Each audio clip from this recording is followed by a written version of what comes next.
Hi, everyone. I wanted to come on today and go live for the first time. This will be one of many. I'm going to be more consistent with doing these types of things. And the purpose of that is to create that connection, which I know can sometimes be hard to do virtually. But now that I've moved my practice completely online, virtual, I think it's important for me to be showing up more in this type of format where if people want to throw random questions at me, they totally can. So, I am Dr. Nicole Smith. I am the founder of Antigravity Wellness. I have my doctorate of nursing practice from Washington State University, and I practice as a nurse practitioner in Washington State. And I have a virtual practice now called Antigravity Wellness, where I specialize in perimenopause and menopause care. And it goes way beyond what anything you've probably ever seen anywhere from any type of a provider.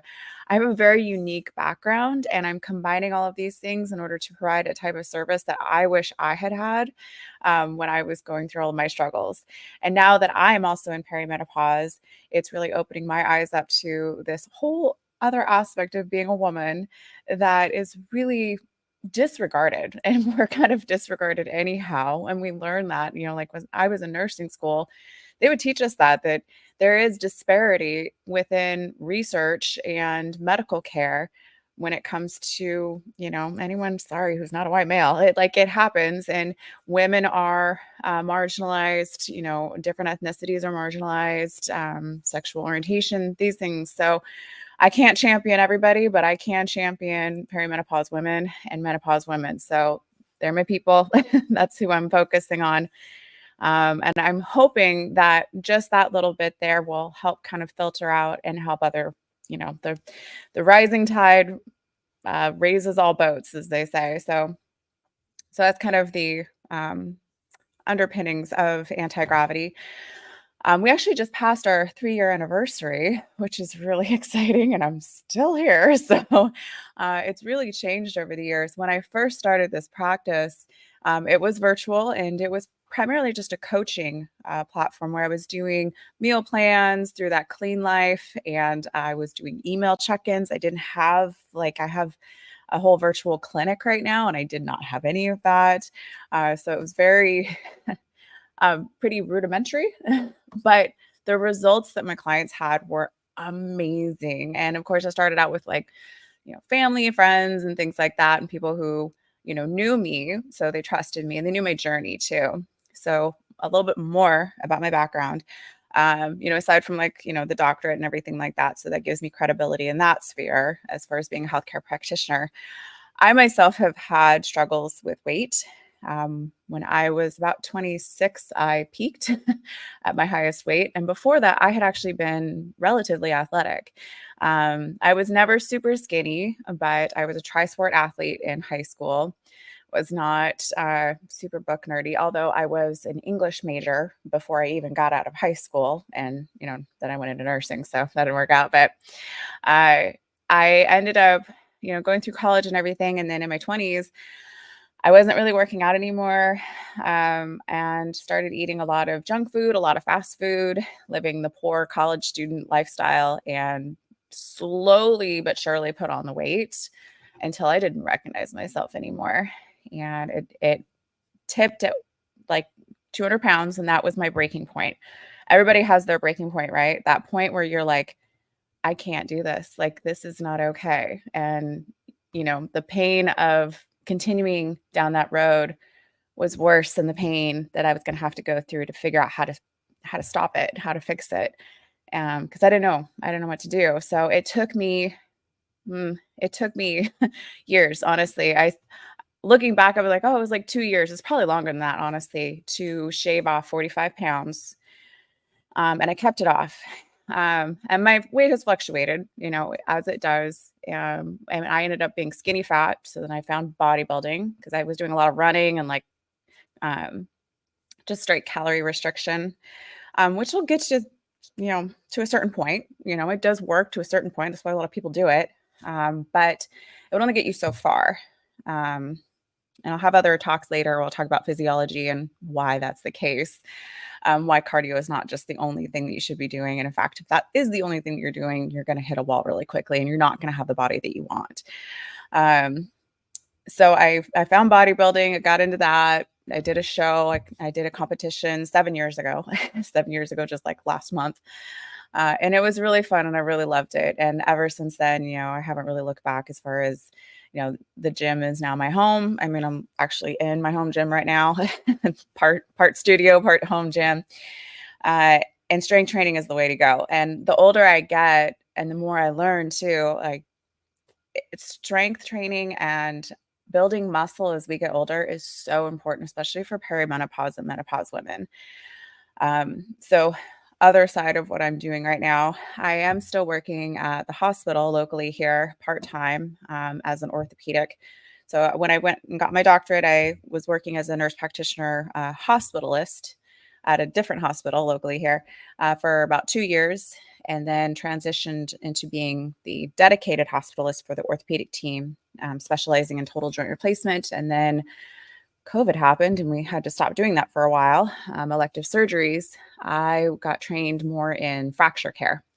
And then when we were able to do electives again, pick that back up. And then I was doing a lot of hip fracture care. So I went really deep on this actually. I I did this whole delirium project and almost wrote a article on it for like a medical journal, but honestly, I just didn't want to go to all that trouble to deal with all of that editing on all that process. But I did a talk on delirium for nurses and also a different one for nurse practitioners and PAs nationally for the NAON for Nurses Association or National Association of Orthopedic Nurses. There you go, NAON. Really wonderful organization. It was super fun. We were in Reno for that one, and that was really cool. Getting up on stage in front of like I don't know 200 or 300 people and giving my talk on delirium. I was just like, this is crazy. But it was so fun, and it was really great. I got some really great feedback, and people really loved it. So that's kind of like that whole part of it.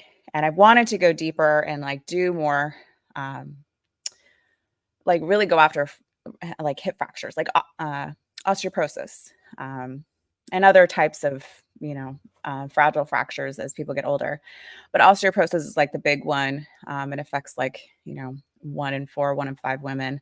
And it's starting to affect more men, and the rates are just going up and it's debilitating. Like it's really up there. And it's so funny to me because there's so many people who are like, oh, well, I just, you get old and you break a hip and that's just normal. I'm like, it's not normal. There's something pathologically going on and it's not normal aging to break your hip from just falling from a standing height. That's not normal. And there are things that we can do to help prevent and even reverse to a certain extent this process. But a lot of the times, by the time that I saw them, and they were probably on their, you know, third fracture, it was actually kind of too late because they were so deconditioned and they hadn't been moving and they hadn't been eating that they really did only have, maybe another year to live. And it wasn't going to be a good year because they'd already broken a hip and their mobility was down. So this gives me the opportunity to go farther back. The farthest back I could go is like, teenage years or like when actually like middle school, basically when girls start, the menarche and everything. That's that time period, like from age 12 to, you know, 16 or so, upwards of, 18 into their 20s, as long as we're, growing. When you're growing your bones, that's the most important time to be building them. And then we pretty much continue on that path until about age 30 and things start to gradually decline, and they will decline faster if we're doing things like not exercising, not eating right, having gut inflammation, doing, taking a bunch of drugs that, our body's just like hiding symptoms and it's not actually fixing any internal problems. So these types of things and chronic stress, God, the stress is so bad. Like so many people who come to me have chronic fatigue and it's so bad. So all of those things will compound and really accelerate that whole process. So this is my opportunity to jump in a little bit sooner and try and pull people out from drowning, trying to go upstream before it's too late. and get them to reverse these things in their life that are really causing a lot of problems. So that's kind of the whole impetus for anti-gravity. I was in a physical location, but honestly, I don't need to have a physical exam to do the type of practice that I'm doing. And going virtual gives me the opportunity to actually reach more people, and to have more time to do that. So I have decided that's what I'm going to do. So I am going to be going live more frequently, and I will announce it so people know ahead of time, because I know I didn't announce this because honestly, I didn't want anybody to watch. I just wanted to come in and do it and get the first one out of the way. So I see there are a couple people that are watching. I appreciate you. And anytime, if anyone ever wants to ask me a question, you can always DM me, or leave a comment on one of my posts. And you can also schedule a free consult call if you're interested in services and want to talk to me some more. I would love to talk to you, even if it's not right for you. I just want to help. So please definitely reach out. All right.